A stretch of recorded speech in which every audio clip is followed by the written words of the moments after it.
محمد من الإله بالرسول يطلبه. yii na ngi ànd ak Khelcom matin di télé bi jiitu ci seeni bëgg-bëgg taxaw temm ngir di la yeggee xibaar yu wér te woo. Khelcom matin def leen ko seen moomeelu bopp bu leen fàtte abonné ci chaîne bi def ko seen yitte bés cloche de notification bi ngir jot yeneen vidéo yi gën a taaru.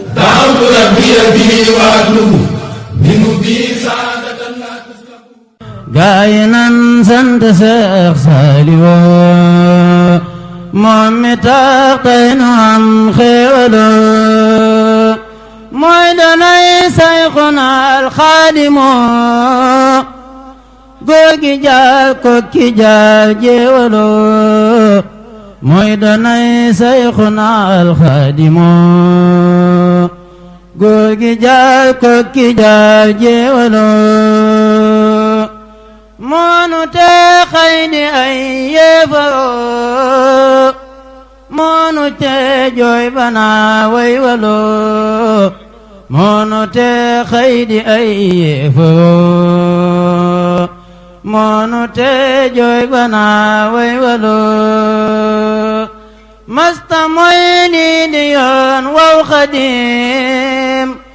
masta tooñ masta joom fa maloo mooy xiyaasun lana xutbuna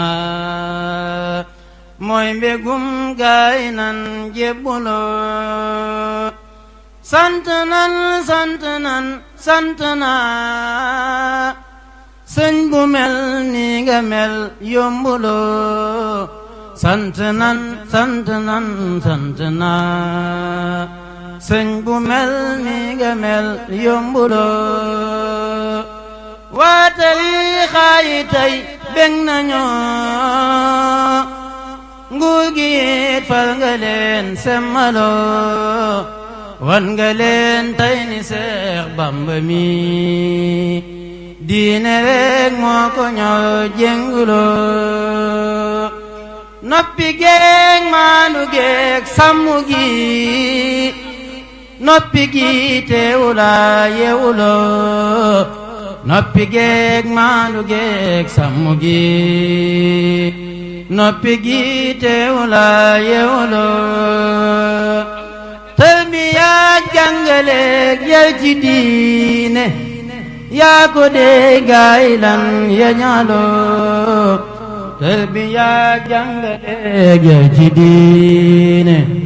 yaa ko dee gaay lan ya ñaaloo yal na buur yàlla dol leeti la